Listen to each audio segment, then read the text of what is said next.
Pertanyaan pertama, apa saja bahan baku utama yang digunakan dalam proses pembuatan batik di Batik Saling KKBek?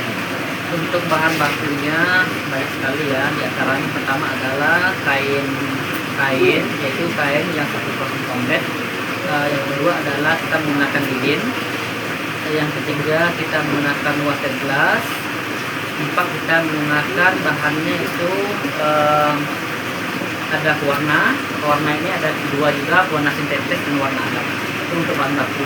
Untuk alatnya ada beberapa buah juga. Yang pertama adalah kita menggunakan canting alat. Yang kedua kita menggunakan wajan atau kompor. Yang ketiga kita menggunakan kuas atau spon dan sebagainya. Untuk pertanyaan kedua, bagaimana cara menentukan kebutuhan bahan baku untuk setiap lembar kain batik? Untuk satu lembar kain batik kita kan ada dua tadi, itu warna alam dan warna kimia. Untuk warna kimia apa saja yang dibutuhkan? Yang pertama adalah kita kain tadi kan, kain mori. Yang kedua kita itu lilin. Kita tempelkan pada kain lilin tersebut. Setelah kita tempelkan lilin pada kain, yang ketiga adalah kita proses pewarnaan. Setelah pewarnaan nanti kita kunci, atau kita nanti kalau kita kunci nanti warna tersebut adalah nanti luntur, pembelinya akan kecewa nantinya. Makanya ada kuncian warnanya water glass. Terus kita lorot nantinya. Bagaimana caranya menentukan? Yaitu kita menggunakan lilin, menggunakan bahan baku tersebut tergantung dengan jenis kain tersebut. Kain itu ada yang motifnya yang sepi dan yang rame. Kalau yang rame berarti untuk bahannya cukup banyak kan. Kalau yang sepi mungkin untuk penggunaan bahannya sedikit. Mungkin bagaimana caranya kita hitung nantinya, yaitu per kain tersebut penjualannya. Kalau penjualannya, kalau kain tersebut premium, otomatis itu bahan digunakan juga premium nantinya besarnya. Selanjutnya, dari mana sumber pembelian bahan baku yang digunakan oleh Batik Saling KKBek? Kalau untuk saat ini kita masih impor dari Jawa ya, itu dari Solo dan Jogja. Selanjutnya, apakah harga bahan baku sering mengalami perubahan?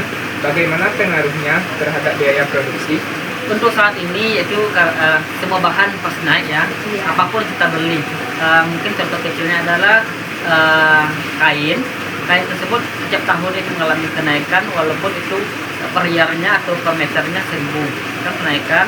Kadang-kadang kita sebagai pengrajin susah juga untuk menjualnya. Apakah kita penjualannya kepada konsumen kita naikkan, sedangkan bahan baku yang kita peroleh terus naik. Bagaimana pengaruhnya terhadap biaya produksi? Untuk biaya produksinya otomatis kita naikkan sedikit karena bahan baku kan naik juga kan. Tapi kalau tidak naik signifikan untuk penjualan tidak kita naikkan, kecuali untuk bahan produksinya atau bahan-bahannya signifikan untuk pembelian.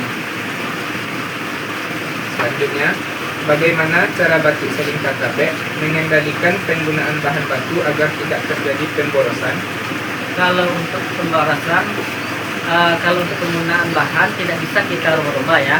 Kita menggunakan bahan yang sesuai dengan kaidah, supaya bagaimana konsumen yang membeli kain kita tidak kecewa. Bagaimana ada beberapa teknik yang kita pakai. Salah satunya adalah seperti lilin yang tersebut. Lilin bisa kita daur ulang supaya mana kita tidak bisa menekankan biaya produksi mahal. Kita ulang lilin tersebut, bisa kita pakai lagi. Yang pertama. Yang kedua yaitu dulu kita memakai minyak tanah, kita ganti dengan kompor gas, yaitu gas. Kalau gas itu lebih murah daripada minyak tanah.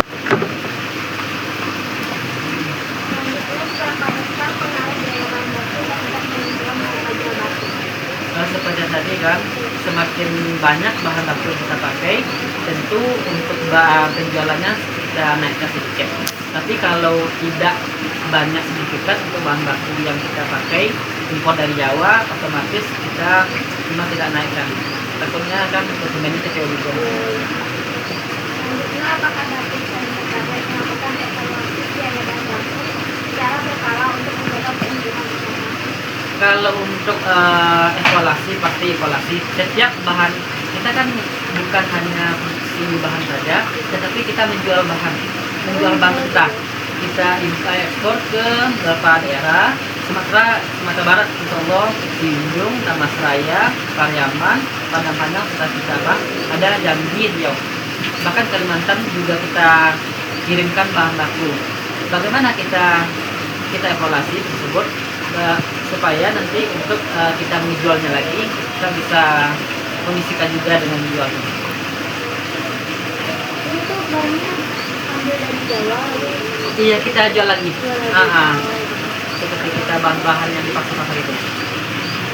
Kita bukan hanya ngejual bahan batik aja, tapi menjual bahan kita juga. Ini yang satu, menurut Abang, kendala terbesar dalam pengelolaan biaya bahan baku saat ini. Untuk pengelolaannya salah satunya yang pertama adalah ongkos kirim, terus mahal itu karena minyak mahal kan. Bahkan kita untuk bahan baku tersebut dikirim dari Jawa ke sini bahkan sampai 5 juta untuk ongkir saja. Iya, ongkir saja. Yang kedua untuk bahan baku untuk per tahunnya bahkan bukan dalam setahun itu ada berapa kali kenaikan. Otomatis itu kan kita ribet juga, bingung juga gitu kan, ngejual sama konsumen gimana juga, apalagi kita ngejual bahan baku juga. Jadi kalau kita naik sedikit saja, otomatis konsumen ada sedikit kecewa, padahal itu dari pabriknya. Berpengaruh sekali.